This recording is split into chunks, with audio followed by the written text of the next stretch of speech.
बघ, अजून एक क्वेश्चन सगळ्यांनाच आहे की नॉर्मली आपण जयसिंगपुरात वगैरे होतो ना, तोपर्यंत जयसिंगपुरात वगैरे आहे तोपर्यंत आपल्याबद्दलच स्वतःला काहीतरी माहित नसतात गोष्टी. म्हणजे आपण ज्यावेळी बाहेर जातो किंवा बाहेरच्या गोष्टी जातो त्यावेळी मग आपल्याबद्दलच स्वतःबद्दल अशा कॉन्सेप्ट कळायला लागतात की आपल्याला पण जे माहित नव्हतं. म्हणजे थोडक्यात मला कोल्हापुरात जाऊन कळालं की म्हणजे मी मी इंट्रोवर्ट आहे. इंट्रोवर्ट नावाचा शब्द हम्म. पहिल्यांदा माझ्या डिक्शनरीत आला की मी इंट्रोवर्ट आहे आणि याला इंट्रोवर्टिझम म्हणतात. नाहीतर आतापर्यंत सगळेजण मला हेच म्हणत होते की हा शांत आहे, हा शाय आहे, कुठं जात नाही बाहेर जास्त. हे एवढंच माहित होतं, पण ह्याला इंट्रोवर्टिझम म्हणतात हे मला कोल्हापुरात जाऊन कळालं जेव्हा एकट्या मुलग्यानं मला म्हटला तू हम्म. इंट्रोवर्ट आहेस काय. मला नाही पहिला शब्द म्हणायचं. माहित नाही ते. मी इंट्रोवर्ट नाही म्हणायचं, आम्ही फार आवडायचं आहे म्हणायचं. आणि तेच मला पहिला वाटलं तेच की इंट्रोवर्ट आहेस काय का? हे काय मला हा, काय अच्छा, म्हणजे हा. इंग्लिश मध्ये थोडासा काय कट्टा तर तर वेगळं म्हणाला काय. हा वेगळं म्हणालाय काय हे मग हम्म. मग जाऊन घरा येतं हॉस्टेलमध्ये येऊन बघितल्यानंतर कळालं की हा अरे होय खरंच नाही असं हे पण जे असतंय. हम्म. असं पण असतं आणि हे जे ट्रेट सांगायलाय ते खरंच हे म्हणजे हेच आहे. मग असं काय एक्झिस्ट स्वतःबद्दल करतं असं काहीतरी. डिस्कवर झालंय का कधी? माझ्या बाबतीत असं एक खूप मोठं डिस्कवरी मला झालेली. मी ज्या हम्म, वेळेला जयसिंगपूर कॉलेज सोडून इथं आलो, त्यावेळेला जास्त असं कुणाला माहित नव्हतं की मी इकडे जॉबला आलोय, काय कुणालाच माहिती नव्हतं. मग 15-20 दिवसानंतर माझ्या एका स्टुडंटचा फोन आला मला, आणि त्यानं मला म्हटलं, आनंद सर, तुम्ही भिवून का पळून गेला? काय? मला एकतर प्रश्नाचा अर्थ, भिवून का पळून गेला तुम्ही, कुठून असं त्याचा कुठून पळून प्रश्न गेला? होता. लगेच जयसिंगपूर जयसिंगपूर कॉलेजमध्ये. कॉलेजवरून भिवून पळून ओके. गेला असं. भिऊन मी पळून गेला, म्हटलं, बर. एकतर पळून जायचा संबंध नाही आणि भ्यायचं तर काही घडलं पण नाही. तर म्हटलं, सर कॉलेजमध्ये सगळीकडे असं पसरलंय की अमन सरांना कोणतरी धमकी दिली म्हणून अमन सर भिवून पळून गेले. मग मला काय वाटलं, ते पोरगं खरोखर चेष्टा करायला लागलं. त्याचं माझं चांगलं म्हणजे बॉन्डिंग होतं, तो चेष्टा करायला. मी काय त्याचं सिरियसली घेतलं नाही, मी सोडलं.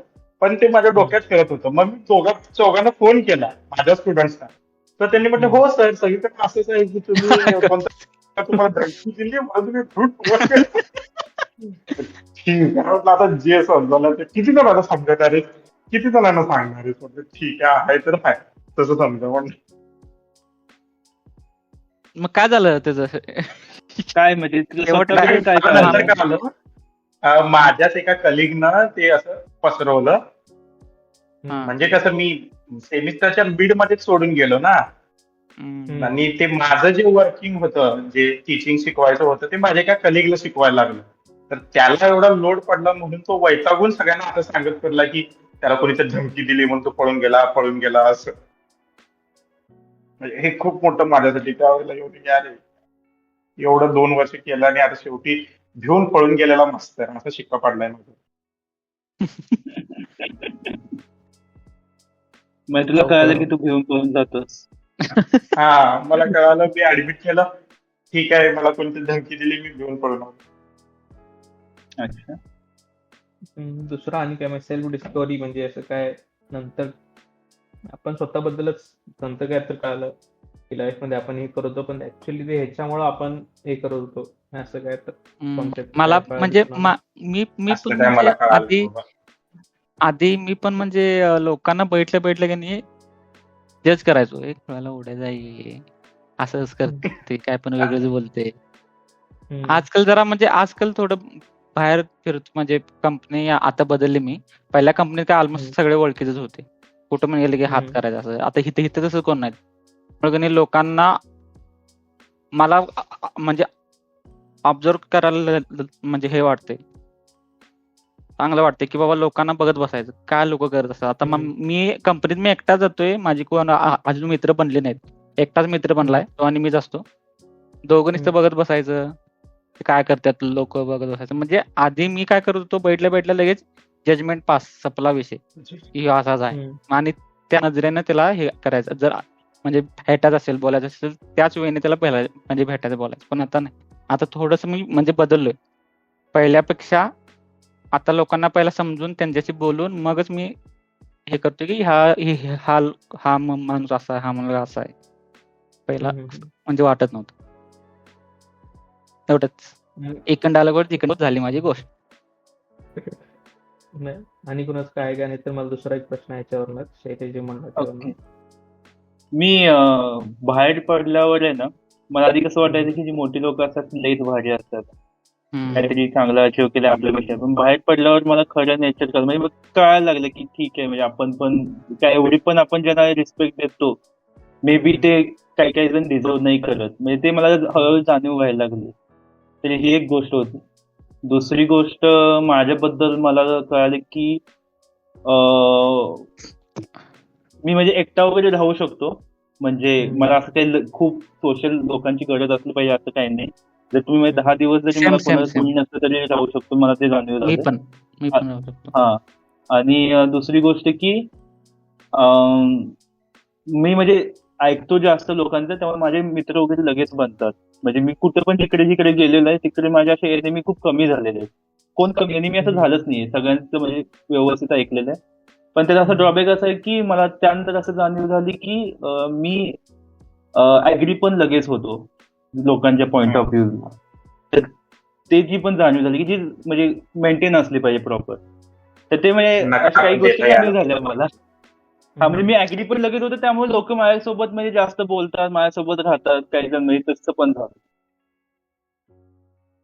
शहाजी तुला काय झाले कसं काय रिअलायझेशन? सगळ्यात मोठं रिव्होल्युशन मला तेच होते की मला कळायला लागले की लोक चिवते असू शकतात. म्हणजे मला हा. खूप रिस्पेक्ट असायची मोठ्या लोकांबद्दल, म्हणजे अरे हाई आपल्यापेक्षा मोठा आहे, जास्त एक्सपिरियन्स घेतलाय, काहीतरी मोठा असेल मग आपण पण त्याच्या तसंच राहायला पाहिजे. नंतर मला कळालं ते भाई कॉर्पोरेट वर्ल्ड मध्ये आल्यावर मला जास्तच जाणीव झाली त्या गोष्टींची की काय नसते, म्हणजे एवढं पण आपण द्यायला नको जेवढे तुम्ही वर्क. माझं थोडंसं ऑपोजिट आहे. ज्यावेळेला ते आठवतंय का, म्हणजे आपलं जयसिंगपूर कॉलेजमध्ये ते हे होतं 10वीला ज्यांचे मार्क्स चांगले होते त्यांचा एक कॅम्प आला होता, त्याचं नाव आठवत नाही मला. 11वीला ना. हा, Inspire Inspire camp. असंच 11वीच्या काहीतरी. गेट कुठला? साठी. अजूनही असतो तो. 50,000 वाला ना? नाही. ते आपल्याला भेंडी सभागृहामध्ये 5 दिवसाचा कॅम्प नव्हता का तो इन्स्पायर? आपण हा. जेवायला वगैरे नाश्त्याला वगैरे जायचं सकाळ सकाळी. आपण घुसायचो त्यामध्ये. पण हा. त्यावेळेला सेम त्यावेळेला पण अशी फिलिंग आली होती की बाबा नाही, म्हणजे आपल्यापेक्षा खूप हुशार लोक आहेत हा. बाहेर. कारण ते बहुतेक दुसऱ्या कॉलेजचे पण मुलं मुली आले होते त्या कॅम्पला. ते एक. आणि तिथून ज्यावेळेला इंजिनिअरिंगला गेलो की सेम तशीच फिलिंग आली होती की बाबा तिथं म्हणजे बाप लोक ते म्हणजे जेईचा अभ्यास वगैरे करून आले आहेत असं. आपल्यापेक्षा खूप हुशार लोक पण असतात. एक रिअलाइज झालंय बाहेर आल्यावरती. हा, एका टाइमला मला पण ते रिअलाइज झालं होतं की आपल्यापेक्षा खूप हुशार लोक आहेत. पण मी म्हणजे जेव्हा जॉब करत होतो तेव्हा म्हणजे माझ्यासोबत होती पण हुशार लोक आहेत, इथं पण आहेत, आधी पण होते. पण मी ज्याच्यामध्ये ना त्याच्यामध्ये मी जीव तोडून काम करतो हे मला जाणीव झालं. मी काय असेल ते रिझल्ट आणून देतो, ते देतो ते परफेक्ट देतो. त्यामुळे मला त्याचं एवढं बर्डन नाही की आपल्यापेक्षा खूप हुशार लोक आहेत. असं म्हणजे ते नंतर कळालं मला की ठीक आहे आहे हुशार पण आपण पण काही कमी नाही असं म्हणजे मला वाटतं आता तरी. नाही असं इंजिनिअरिंग मध्ये जाऊन एक रिअलायझेशन झालं की इंजिनिअरिंगच्या हुशारपणाची डेफिनेशन वेगळी आहे. म्हणजे मला एक कळालं की जे मी आतापर्यंत 12वी पर्यंत ज्या याच्यावर मला मार्क मिळत होते ना, म्हणजे ॲज अ टॉपर होतो म्हणून, ते तिथं जाऊन कळालं की मी हे नाही बनवू शकत इंजिनिअरिंग मध्ये टॉपर. की जशी माझी ऐकली तर तुला मगअप करूनच जायला लागणार आहे. तुला थेरम जे आहे ते थेरम आहे वर्ड टू वर्ड लिहायला लागणार आहे. तुला काय कळालंय तुला काय नाही याचं कोणाला घेणं देणं नसते. तुझं स्टेप बाय स्टेप तू वर्ड टू वर्ड लिहिलास तरच तुला फुल मार्क मिळणार, तरच तुझं पर्सेंटेज चांगलं येणार. हे असं आहे तिथं.